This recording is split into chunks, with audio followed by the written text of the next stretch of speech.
live. Yeah, we going live. Hey, we going live. Yeah, we going live. Yeah, we going. Yeah, we going. Yeah, we going live. From the 50-yard line, we going live. From the 50-yard line, we going live. From the 50-yard line. Hey. Hello, beautiful people. I am Jarrett, the football genius Burgess, and we got guests. Actually, I said that, and as soon as I started saying it, I was like, y'all not guests. Y'all done been on here enough times. I figured you were going to change that. I know, they always change it. Y'all always change it, so. So, I need y'all to introduce yourselves. I'll let J'Mia Byrd go first. Right. Hello, my name is J'Mia Byrd, and I'm the owner and founder of New Breed Works, where we work with student athletes to help prepare them for transition from high school to college. And I'm so excited to be here. It's always a pleasure to be able to join this podcast and talk sports. Yes. So looking forward to this episode. Thanks for having us back. Always. Of course. Of course. Always, for sure. I'm Cord Parks, retired NFL, CFL player, currently working in talent management and consulting. Brother of the podcast, yes. Brother of J'Mia Byrd, also a part of New Breed Works as well. Just excited to be back, like I said, to talk some sports and have a good time with family. Yeah, oh, absolutely. Yo, as soon as we said, because we didn't tell anybody about Step not being on the podcast until last podcast at the very end, right? And so when we told, when we said that, we had a couple of people that were saying that they not gonna listen to Stephanie. Right. Yeah. I heard. So people were upset. But when Stephanie and I talked about it, you know what I'm saying, the very first folks that we said, like, we gotta have to fill in for when she's out, we gotta have Cord and J'Mia on. So thank you guys, because when we told you guys about it, it was pretty late, wasn't it? It was like, I don't even know if you guys had a week. Maybe, yeah, we were kind of prepared a little bit, but okay. Yeah, it's fine. Look, crazy part is we knew about it like a month ago, so I don't even know why. She mentioned it. I think she did. Yeah, I think she did mention it back then. Okay. Then it was the official reach out, like yeah. last week. Okay, y'all do it, of course. Right. Well, so one of the things we were trying to do was we were trying to like see, okay, what was going to be, because we were going to give you guys the preference of like which week you wanted to do it. Right, just in the case, like, I know that you guys like, move around, and like this week may not have worked for you guys. So, like, let's say it had to be next week. We won't give you the preference, and just kind of whoever else is going to host or guest host for the next couple of weeks. We won't let them know last minute. Nah, but this is episode 134, the Field to the Real podcast. Again, thank you so much. Wow. Oh, yeah. That's just not right there. That's awesome. Look, Step said something a couple of weeks ago about, so when this podcast is over, I was like, over? What do you mean? We already know how you feel, Jarrett. Yeah. We're doing this into perpetuity. Steph didn't know she signed that contract. Nah, she didn't know. That's all good. I like that. I like that. Yeah, consistency, man. Like, come on. Yeah. But again, I truly appreciate you, J'Mia. I truly appreciate you, Cord, for coming in.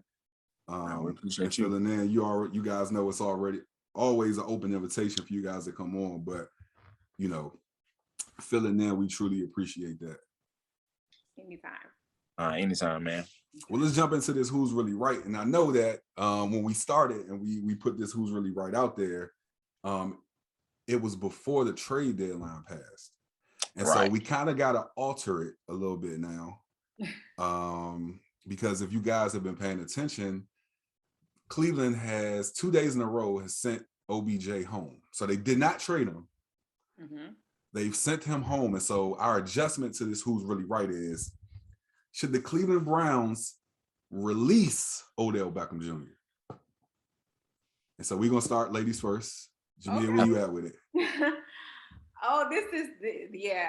I was thinking about this as things have happened, and like the last couple of days, because I know we're going to talk about this. Yeah.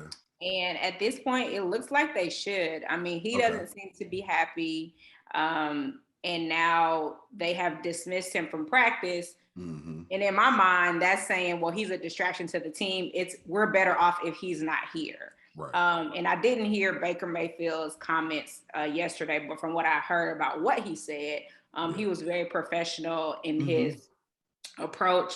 I mean, then we have the video coming out with his dad. You know, it's become a lot, you know? So I think for the sake of both parties, that may be best. It seems like he's detached from the team anyway. So I'm surprised they didn't trade him. I don't know if it was, I heard it was something like some offers were out there, but nothing came through. So he's still there, but it seems to me he's really disconnected at this point.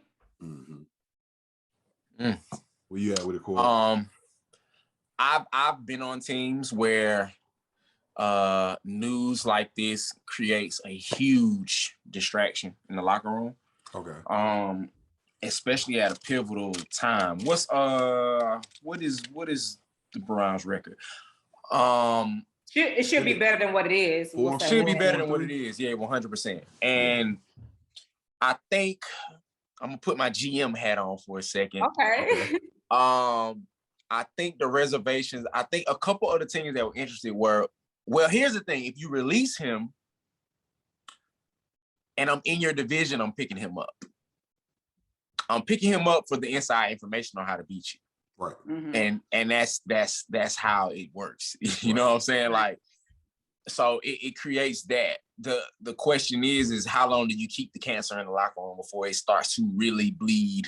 Yeah. Into like, it's one thing keeping it confined into, okay, just the receiver locker room. I mean, the receiver courtroom. Then it bleeding out into the offensive room. And now it's bleeding out into, it's like it's a clear elephant in the room when this person walks into the, you know. So I think the decision to send him home, but it's like you said, how are they going to, I don't know at this point. I thought the trade would have been, but our other like, I don't know what other teams are seeing him as right now, right? Like, I think he's coming off 2 back-to-back injury seasons. Just one. Just one. I think that last year was the ACL. The ACL. Yeah. Before then, it was kind of like how it is right now. He just wasn't seeing a lot of targets. Right, but I think from that side too, are people looking at how the back end of his stuff was with New York, then coming into this. So now are people going to say, okay, it's him?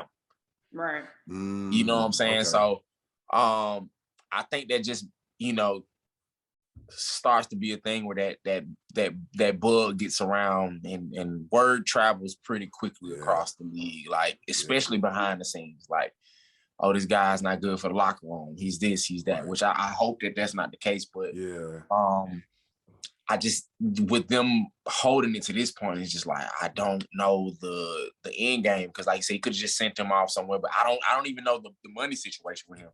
Like how much is tied up in it.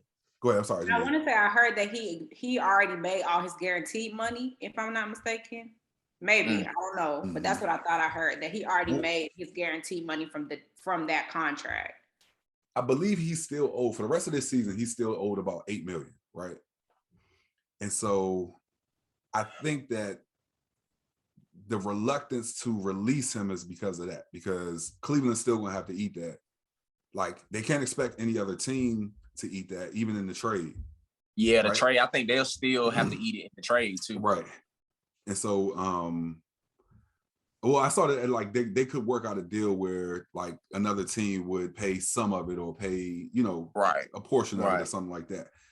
And so what I think it is that I don't think it doesn't feel like this is a, you know, a cancerous situation.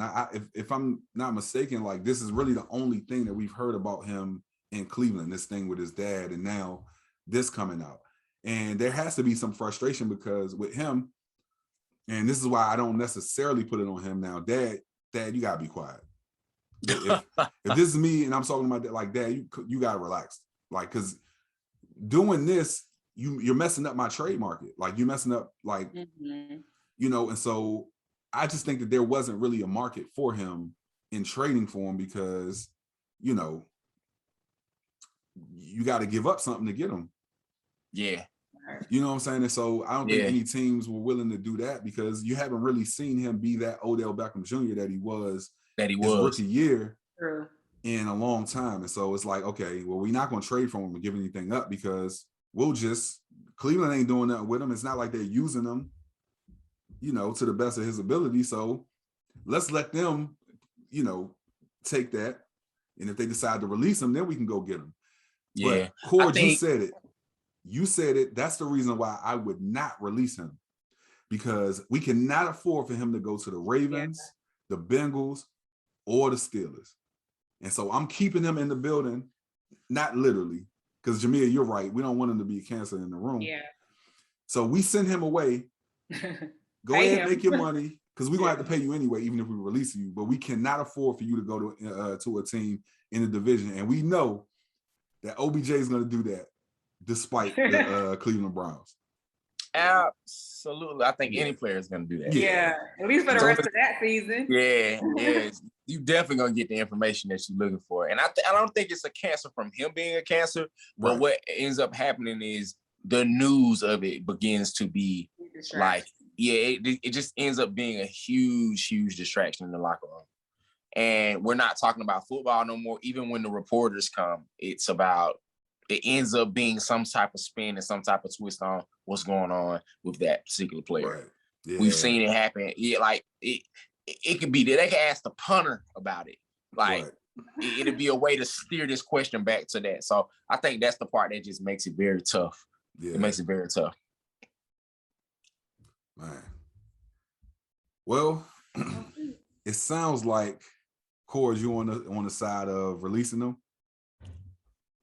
Yeah. Yeah. Get what you can. Get what you can for them. Yeah, get what you can. I mean, at this point. Well, you can't. Yeah, if you release them, you can't get anything. You can't get what you can. I mean. Well, the thing is, if somebody picks them up off of waivers. Off waivers, correct. Then you'll get some type of compensation.